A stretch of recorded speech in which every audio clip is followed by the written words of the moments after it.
আমি প্রথমেই আপনাদের বলবো যে আজকে হাবড়া জেলায় উদ্বোধন শিলান্যাস পরিষেবা মোট ২,৭১৯ কোটি ৬৪ লক্ষ টাকা করা হলো উত্তর চব্বিশ পরগনার জন্য। এবং উত্তর চব্বিশ পরগনা ছাড়াও অন্যান্য জেলার ৬৪৭টি প্রকল্পের উদ্বোধন ও শিলান্যাস করা হলো। মোট ভ্যালু হচ্ছে ৮,৪০৫ কোটি টাকা।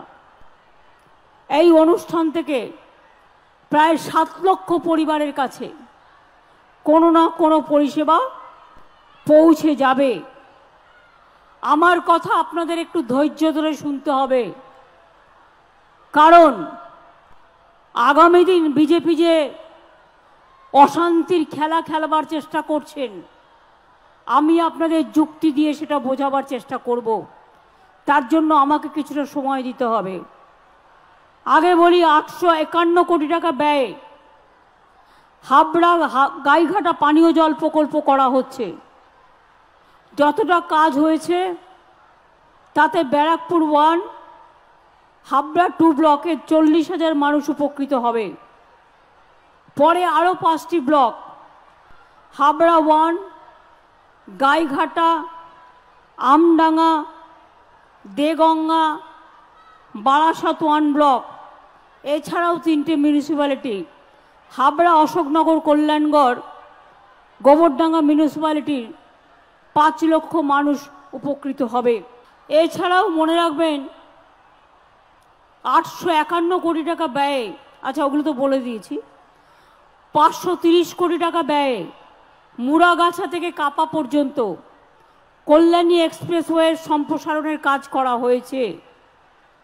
৩৫১ কোটি ৪৩ লক্ষ টাকা ব্যয়ে মিনাখা ব্যারাকপুর 1, রাজারহাট ব্লকে 3টি ট্রান্সমিশন সাবস্টেশন স্থাপন করা হয়েছে। হুগলির ফুরফুরা শরীফে 2 কোটি 28 লক্ষ টাকা দিয়ে আগেও করা হয়েছে সোলার লাইটিং প্রজেক্ট করা হয়েছে। এতে 5 বছরের রক্ষণাবেক্ষণের গ্যারেন্টি সহ 600 স্ট্রিট লাইট ও 20টি হাই মাস্ট লাইট বসানো হলো।